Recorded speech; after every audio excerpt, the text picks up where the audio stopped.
Hello friends, मैं Devendra Sahu YouTube के इस चैनल डी के मैथ्स ट्यूटर में आपका स्वागत है।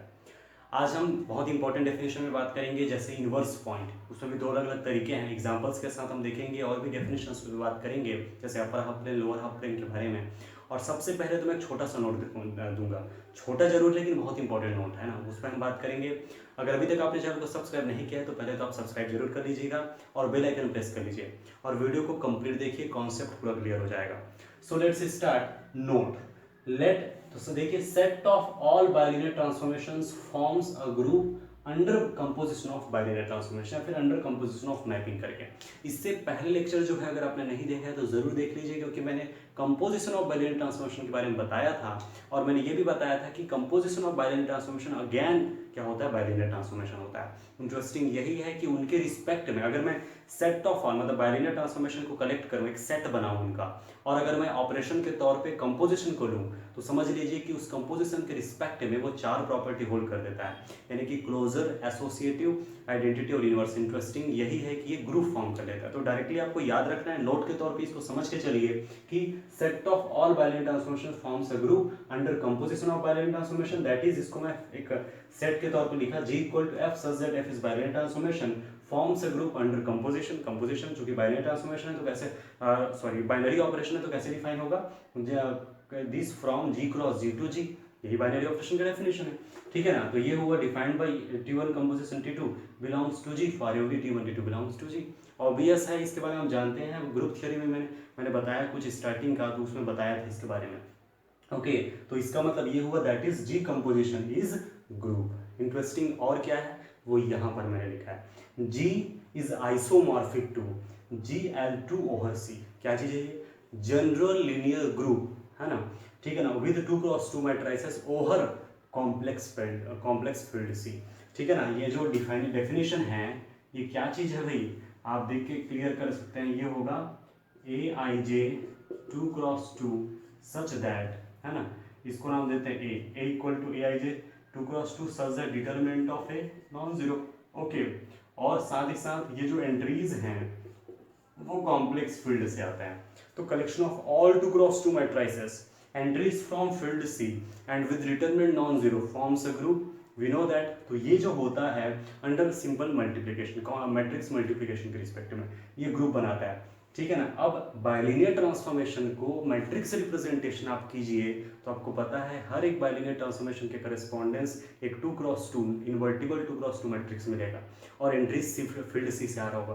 तो एज इट इज पूरा कॉपी तो हो रहा है, इसका प्रॉपर्टी कंफर्म हो रहा है, इस बात को याद रखिए, इसीलिए तो आइसोमॉर्फिक लिखा है। और इसका मीनिंग ये भी होता है कि G और Gl2 और C के बीच में एक 1:1 ऑन टू और होमोमॉर्फिज्म मैपिंग पॉसिबल है, इसलिए डायरेक्टली लिखा गया G's isomorphic to Gl2 over C करके।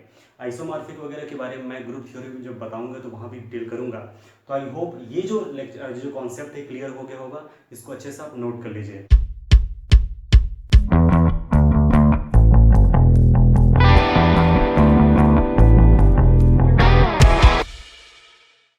अब हम देखेंगे definition of inverse point. Inverse point और सिमेट्रिक पॉइंट और कॉन्जुगेट पॉइंट, ठीक है ना, इनका डेफिनेशन देखेंगे। एक चीज मैं बता दूं, ये जो है सर्कल के व्यू से लिखा गया है। ओके, तो डेफिनेशन देखिए, the points Z1 and Z2 belongs to C are said to be inverse और सिमेट्रिक और conjugate points to each other with respect to circle mod of Z minus Z not equal to R।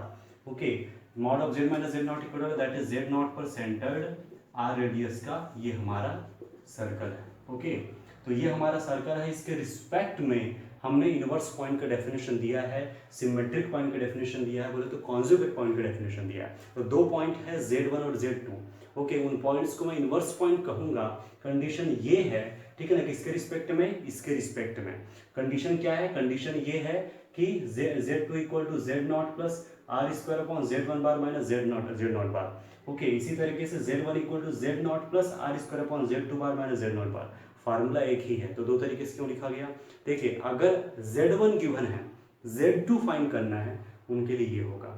इसी तरह से अगर Z2 given है और Z1 find करना है तो उसके लिए ये होगा। क्लियर हो रहा है, तो फार्मूला को अच्छे से आपको जरूरी है ना, इसको याद रखना है। तो ये हो गया इनवर्स पॉइंट का डेफिनेशन और इसका जो फार्मूला भी समझ आ गया। अब ये जो है आपका जो सर्कल है, अगर ये सर्कल ऑरिजिन पर सेंटर्ड हो जाए तो फिर क्या होगा, ऑरिजिन पर सेंटर्ड अगर हो जाए तो इस समय ऑरिजिन 0 होगा और रेडियस कुछ भी हो सकता है, आर जैसे में ले लिया, that means mod of Z equal to R. इस सिचुएशन में क्या होगा, तो जो फार्मूला होगा आप देख सकते हैं, in case of mod of Z equal to R this formulas are converted into, जैसे पहले कोई लिख लीजिए Z2 इक्वल टू होगा, क्योंकि ये 0 हो गया हट गया, 0 हो गया हट गया, कितना छोटा सा फार्मूला बन गया, तो ये मैं कह रहा था कि ये इस तरह से, या फिर Z2 है ना, Z1 bar equal to sorry Z1 equal to तो R square upon Z2 bar. तो कभी कभी यहाँ से क्वेश्चन बन जाता है, ठीक है ना, इनवर्स से याद कीजिए, कुछ नहीं लिखा है तो भी आपको सर्कल समझना है बाय डिफॉल्ट, लिखा है तो भी अच्छा, कंफर्म और कंडीशन याद रखिए, mod of Z equal to R लिखा होगा, लिखा रहेगा तो श्योर है, या हो सकता है ये लिखा होगा, तो ये लिखा है तो जनरल फार्मूला, ये लिखा है तो जेड नॉट को 0 कर दो, तो आपको इसको याद रखना है, इनमें से केवल ये याद रखना है, याद हो जाएगा, ठीक है ना, और इस सिचुएशन में ये दोनों क्लियर हो जाएगा, कंफर्म। अब इन पर बेस्ड एग्जांपल्स देख लीजिए, एग्जांपल्स देखिए, first point Z1 equal to I, that is mean iota, और हमारा जो सर्कल है वो दिया है mod of Z-1 equal to 2, 1 पर सेंटर्ड 2 रेडियस का सर्कल है, ओके, Z2 फाइंड करना है, ओके, कंफ्यूज नहीं होना है, यहाँ Z2 दिया रहता तो Z1 फाइंड करते, तो इससे कोई इफेक्ट नहीं पड़ता, ओके। इसी तरह से Z1 दिया है माइनस आयोटा माइनस आई, और हमें जो सर्कल दिया है ये सिंपल वाला केस है, सेकंड केस है जब ऑरिजिन पर सेंटर्ड हो, है ना, जब यहाँ पर 0 हो, that is mod of Z equal to 1 का सिचुएशन, मैंने लिया ऐसे एग्जांपल, मुझे Z2 फाइंड करना है, Z2 दिया रहता है तो Z1 फाइंड करना है, तो इससे कोई इफेक्ट नहीं पड़ता, दोनों एग्जांपल्स से बातें क्लियर हो जाए, और खुद से भी आपको ट्राई करना है और प्रैक्टिस करना है। तो देखिए सबसे पहले मैं ये फार्मूला को यूज करूंगा, है ना, तो देखिए Z2 इक्वल टू, है ना, वी क्या करना है, अपने को फाइंड करना है, we have to find the value of Z2 using this formula, Z0 की वैल्यू कितनी है 1, तो सबसे पहले वाले पे देखिए हमें ये फाइंड करना है ना, Z1 दिया है आयोटा, और यहाँ से निकाल दीजिए Z0 1, और जो हमारा रेडियस है वो है 2, ओके।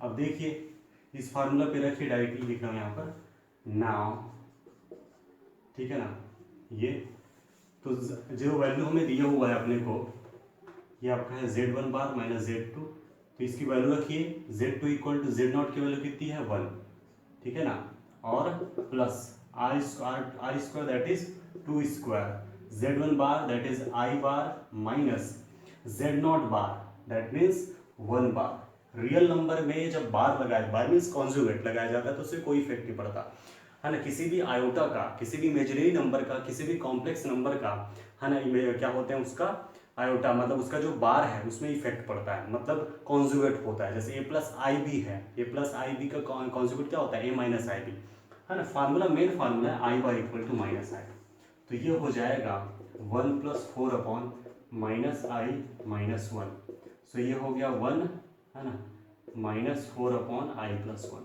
चाहे तो और सॉल्व करेंगे या फिर रहने दीजिए, यही आंसर हो गया, कंफर्म।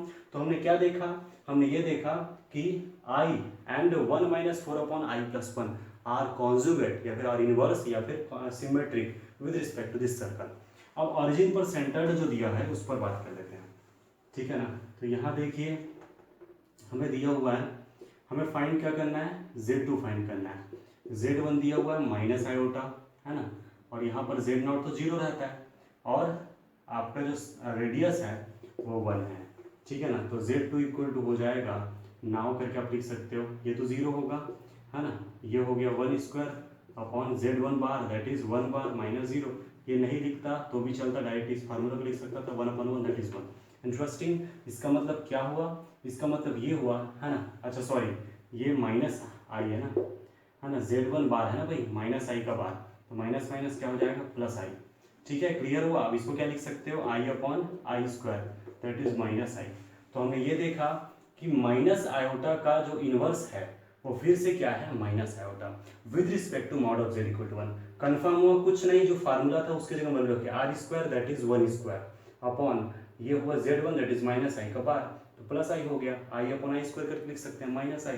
तो हमने देखा कि माइनस आई का इनवर्स माइनस आई ही है, लेकिन कौन से सर्कल के रिस्पेक्ट में, mod of Z equal to 1 के रिस्पेक्ट में। आई होप ये कॉन्सेप्ट तो पूरा क्लियर हो गया होगा। अब हम कुछ डेफिनेशंस देख लेते हैं। डेफिनेशंस तो देखिए, सबसे पहले अपर हाफ प्लेन का, अपर हाफ प्लेन का मतलब यही है, सबसे पहले तो समझना चाहिए हमारा प्लेन है कॉम्प्लेक्स प्लेन, ठीक है ना। कॉम्प्लेक्स प्लेन जो हमारा है, स्पेशली आप जेड प्लेन समझ सकते हैं, तो ये जो कॉम्प्लेक्स जेड प्लेन डब्ल्यू प्लेन से मतलब नहीं, इंपॉर्टेंट है कॉम्प्लेक्स प्लेन है, दैट इज एक्स एक्सिस और ये i y, confirm real axis imaginary axis. तो ये जो इसके जो ऊपर वाला पार्ट है, यानी ये ऊपर पार्ट है, इसको बोला जाता है अपर हाफ प्लेन। ये कंप्लीट प्लेन है। अब ये हाफ हुआ कि नहीं, इसका आधा हिस्सा, इस वजह से इसको हाफ प्लेन कहते हैं, और ऊपर है इस वजह से अपर हाफ प्लेन। क्लियर हो गया। और कभी कभी इसमें इक्वालिटी को भी होल्ड करा दिया जाता है, मतलब कभी कभी इस लाइन को ले लिया जाता है, जब लेते हैं तो यहाँ इक्वल का साइन आ जाता है, otherwise imaginary part of Z greater than zero, इसमें कोई डाउट नहीं होना चाहिए। या इसी को आप लिख सकते हो Z belongs to C such that Y greater than zero. Equality hold हो भी सकता है और नहीं भी, इससे कोई इफेक्ट नहीं पड़ता, लेकिन ये हमेशा होगा ही। नेक्स्ट लोअर हाफ प्लेन, देख के समझ आ रहा है हाफ प्लेन ही तो है, लेकिन नीचे वाला हिस्सा तो लोअर हाफ प्लेन कहते हैं इसे। इसको डायरेक्टली आप याद रखिए, समझ के चलिए इसको, ठीक है ना। इमेजिनरी पार्ट ऑफ जेड क्या होगा, लेस देन जीरो, है ना, ऊपर प्लस नीचे निगेटिव होता है ना भाई, है ना। इसको आप इस फॉर्मेट में भी लिख सकते हैं, y less than zero, x इधर पॉजिटिव होता है, x इधर निगेटिव होता है, इसी तरह से y इधर पॉजिटिव तो y इधर निगेटिव होता है। तो ये हुआ अपर हाफ प्लेन, ये हुआ लोअर हाफ प्लेन। क्लियर है। इसी तरीके से नेक्स्ट थर्ड नंबर में आ रहा हूँ, और वो है right half plane. Okay, right, ये हो गया अपर लोअर। अब राइट का मतलब क्या है, राइट का मतलब है ये वाला हिस्सा, ये हमारा कंप्लीट प्लेन है, उसमें इधर वाला हिस्सा, तो राइट हाफ प्लेन। हाफ इसी वजह से कहा जा रहा है क्योंकि ये पूरा कंप्लीट होता है, उसमें आधा हिस्सा को लिया जा रहा है, इसलिए हाफ प्लेन हुआ। अब चूंकि राइट हिस्सा में है तो ये होगा आपका राइट हाफ प्लेन। क्लियर है। तो ये जो राइट वाला हिस्सा है, ठीक है ना, इसको बोलते हैं राइट हाफ प्लेन। इसमें से ये हो सकता है इंक्लूड हो या ना हो, तो यहाँ पर क्या होगा, real part of Z greater than zero या फिर x greater than zero, L plus से शो करते हैं। कंफर्म है, ठीक है ना। इसके बाद कौन सा डेफिनेशन आएगा आपका, लेफ्ट हाफ प्लेन का, ठीक है ना। Left half plane just definition change होगा, left half plane fourth point. तो लेफ्ट का मतलब राइट वाला नहीं होगा इसमें, मीनिंग ये है इसमें राइट वाला है ना, लेफ्ट वाला हिस्सा होगा पूरा, ठीक है। तो एक बार मैं इसको रिवाइज करा देता हूँ। तो right half plane that means right वाला हिस्सा, ओके। और definition Z belongs to C such that real part of Z greater than zero, generally इसको एल प्लस से शो करते हैं, कई राइटर इसको आर प्लस से भी शो करते हैं, कंफ्यूज नहीं होना है। इसी तरह से लेफ्ट हाफ प्लेन, तो ये ओवरऑल प्लेन है ना, इधर लिख रहे हैं तो हाफ, और लेफ्ट तरफ है तो लेफ्ट हाफ प्लेन, तो एल माइनस या फिर आर माइनस है। Z belongs to C such that real part of Z less than zero, यहाँ ग्रेटर क्योंकि उधर था, है ना, लेस क्योंकि इधर है ना, बोले तो x greater than zero, x less than zero. I hope ये चारों क्लियर हुआ होगा ना। इसमें इक्वालिटी हो भी सकता है और नहीं भी हो सकता है, इक्वालिटी होगा तो ये शामिल होगा, कंफर्म है।